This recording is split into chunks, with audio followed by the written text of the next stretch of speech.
Assalamualaikum warahmatullahi wabarakatuh. Sahabat yang berbahagia, kita patut berbangga diwarisi sebuah organisasi besar oleh para kiai kita, yaitu organisasi Nahdlatul Ulama. Sepatutnya sebagai generasi pada masa ini menjaga dan mengamalkan segala tradisi dan ajaran yang telah diajarkan oleh para kiai dan guru-guru kita.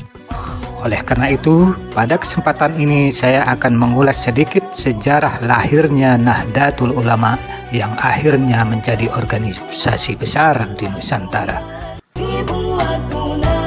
Komite Hijaz merupakan embrio lahirnya Nahdlatul Ulama di Nusantara ini. Problem keagamaan global yang dihadapi para ulama pesantren ialah ketika dinasti Saudi di Arab Saudi ingin membongkar makam Nabi Muhammad SAW karena menjadi tujuan ziarah seluruh muslim dunia yang dianggap bid'ah. Selain itu juga Raja Saudi ingin menerapkan kebijakan untuk menolak praktik mazhab di wilayah kekuasaannya karena ia ingin menerapkan mazhab Wahabi sebagai mazhab resmi kerajaan.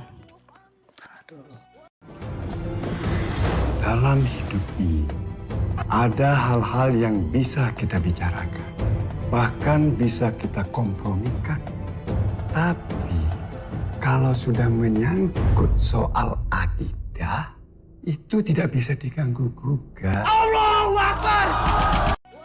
Rencana kebijakan tersebut lantas dibawa ke Muktamar Dunia Islam atau Muktamar A'lam Islam di Mekah.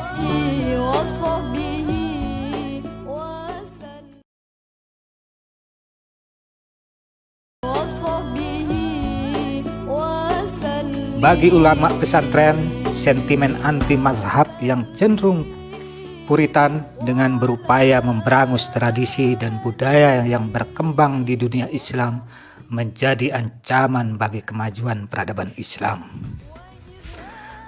Khairul Anam pada 2010 mencatat bahwa Kiai Haji Abdul Wahab Hasbullah bertindak cepat ketika umat Islam yang tergabung dalam Central Committee Al-Islam yang disingkat CCI dibentuk tahun 1921 yang kemudian bertransformasi menjadi Central Committee Khilafat yang disingkat CCC dibentuk. Sebelumnya CCC menyelenggarakan Kongres Al-Islam keempat pada tanggal 21 sampai 27 Agustus 1926 di Yogyakarta. Dalam forum ini, Kiai Wahab secara cepat menyampaikan pendapatnya menanggapi akan diselenggarakannya Muktamar Dunia Islam di Mekah. Usul Kiai Wahab antara lain delegasi CCC yang akan dikirim ke Muktamar Dunia Islam di Mekah harus mendesak Raja Ibnu Saud untuk melindungi kebebasan bermazhab. Sistem bermazhab yang selama ini berjalan di tanah Hijaz harus tetap dipertahankan dan diberi kebebasan. Kiai Wahab beberapa kali melakukan pendekatan kepada para tokoh CCC yaitu W. Wando Amiseno, Kiai Haji Mas Mansur, dan Hos Cokro Aminoto, juga Ahmad Sarkoti. Namun, diplomasi Kiai Wahab terkait risalah yang barusan disampaikan kepada Raja Ibnu Saud selalu berakhir dengan kekecewaan karena sikap tidak kooperatif dari para kelompok modernis Islam tersebut.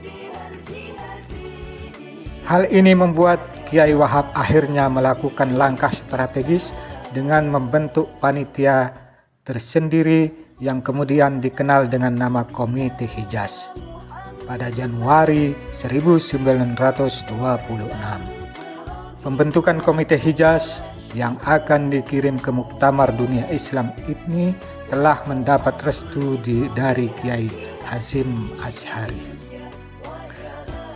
Perhitungan sudah matang dan izin dari Kiai Haji Hasyim Asy'ari pun sudah dikantongi, maka pada tanggal 31 Januari 1926 Komite Hijaz mengundang ulama terkemuka untuk mengadakan pembicaraan mengenai utusan yang akan dikirim ke Muktamar di Mekah.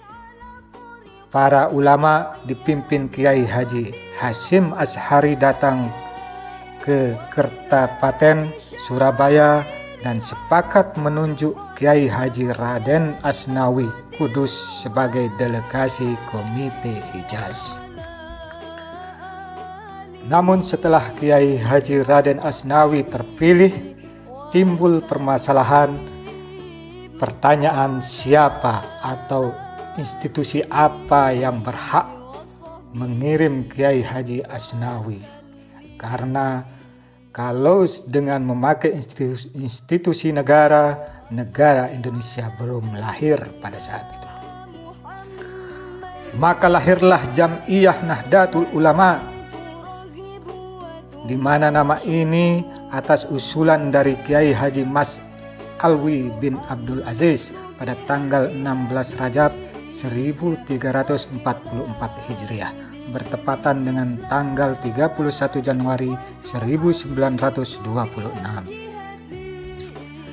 Riwayat-riwayat tersebut berkelindan satu dengan yang lainnya, yaitu ikhtiar lahir dan batin peristiwa sejarah itu juga membuktikan bahwa NU lahir tidak hanya merespon kondisi rakyat yang sedang terjajah, problematika keagamaan dan problematika sosial di tanah air, tetapi juga menegakkan warisan-warisan kebudayaan dan peradaban Islam yang telah diperjuangkan oleh Nabi Muhammad SAW dan para sahabatnya. Maka tidak berlebihan jika kita katakan bahwa lahirnya NU menjadi berkah untuk umat Islam sedunia dengan tidak dibongkarnya makam Nabi Muhammad SAW oleh kerajaan Arab Saudi pada saat itu, karena banyaknya para ziarah, sementara ziarah kubur itu dikatakan bid'ah.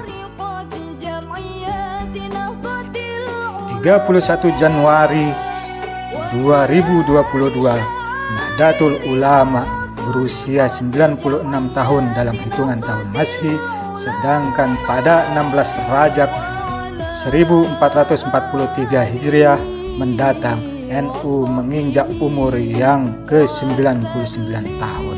Selama hampir satu abad tersebut, NU sejak awal kelahirannya sehingga saat ini telah berhasil memberikan sumbangsih terhadap kehidupan beragama yang ramah di tengah kemajuan bangsa Indonesia. Setiap tahun Harlah NU diperingati 2 kali di tiap tanggal 31 Januari dan 16 Rajab.